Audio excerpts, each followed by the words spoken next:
हर हर महादेव मित्रों, मैं छोटा नरसिंह अनंत अनिल यादव एक बार फिर स्वागत करता हूं आप सभी का। मित्रों, एक शेर है, देश की फिक्र मुझे भी थी मगर मेरा पेट भर गया, मुझे नींद आ गई। मित्रों, आज बात करने वाले हैं उस बड़े राजनीतिक धमाके की जो हाल ही में संसद में हुआ, महिला आरक्षण, जिसे भाजपा अपना बड़ा ऐतिहासिक कदम बता रही थी, जो बिल संसद में हार गया।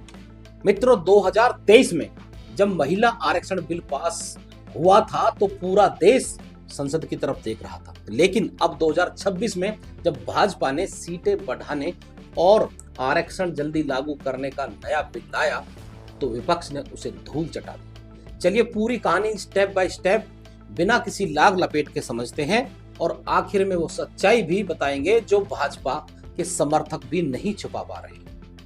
सितंबर 2023 में भाजपा सरकार ने नारी शक्ति वंदन अधिनियम पास कराया।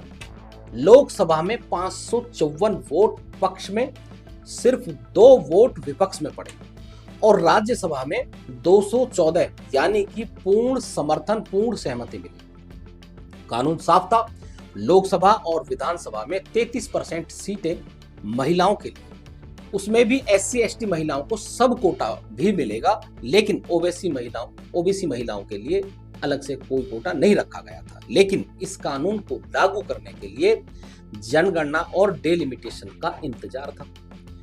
अप्रैल 2026 में सरकार ने स्पेशल 3 दिन का संसद सत्र बुलाया। 3 बिल लाए, 131वां संविधान संशोधन बिल, डेलिमिटेशन बिल और यूनियन टेरिटरी बिल। मकसद था लोकसभा की 543 सीट बढ़ाकर 816 या 850 तक करना। 2011 जनगणना के आधार पर डेलिमिटेशन करना और 33% महिला आरक्षण 2029 चुनाव में ही लागू करना। 16 अप्रैल की रात को अचानक 2023 वाला मूल कानून का गजट नोटिफिकेशन जारी कर दिया गया, लेकिन असली आरक्षण अभी भी डेलिमिटेशन पर टिका था। 17 अप्रैल को लोकसभा में वोटिंग हुई, संविधान संशोधन था, इसलिए 2/3 बहुमत चाहिए था, यानी कम से कम 352 वोट। नतीजा क्या हुआ? 298 वोट पक्ष में और 230 वोट विपक्ष में, बिल हार गया। साथियों, पहली बार एनडीए सरकार को संवैधानिक संशोधन पर 2/3 बहुमत नहीं मिला, बाकी दोनों बिल वापस ले लिए गए। मतलब साफ है, सीटें नहीं बढ़ेंगी। 2029 के चुनाव पुरानी 543 सीटों पर भी होने वाले हैं। महिला आरक्षण 2026 जनगणना के बाद यानी 2030 या उसके बाद ही लागू हो पाएगा। मित्रों, अब असली सवाल पर आते हैं, असली बात पर आते हैं। यह हार सिर्फ एक बिल की हार नहीं, यह भाजपा के लिए बहुत बड़ा झटका है। जिस भाजपा ने 2023 में दोनों सदनों में पूर्ण समर्थन के बावजूद बिल को गजट नोटिफिकेशन तक लाने में 2.5 साल लगा दिए, अब उसी भाजपा को 2/3 बहुमत नहीं मिला।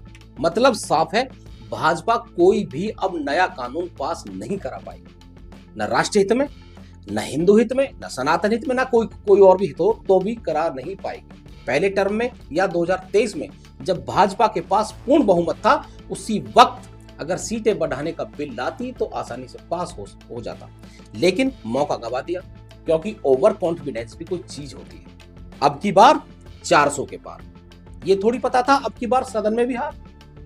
आज विपक्ष एकजुट है और ये एकजुटता अब हर बिल को रोकने वाली है।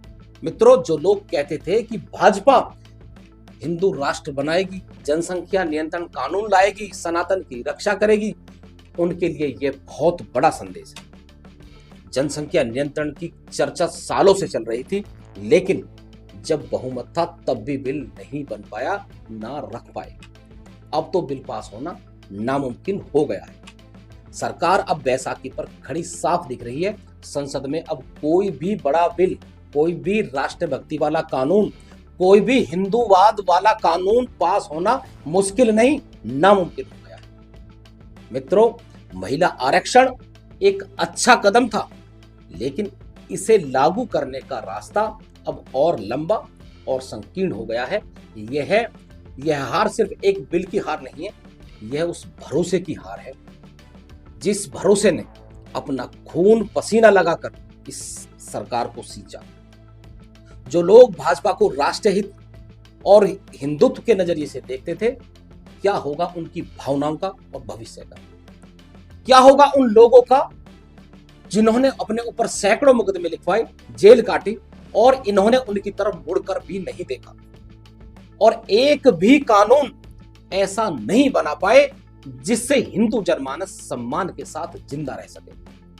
आपको क्या लगता है, क्या भाजपा अब सच में कमजोर पड़ गई है?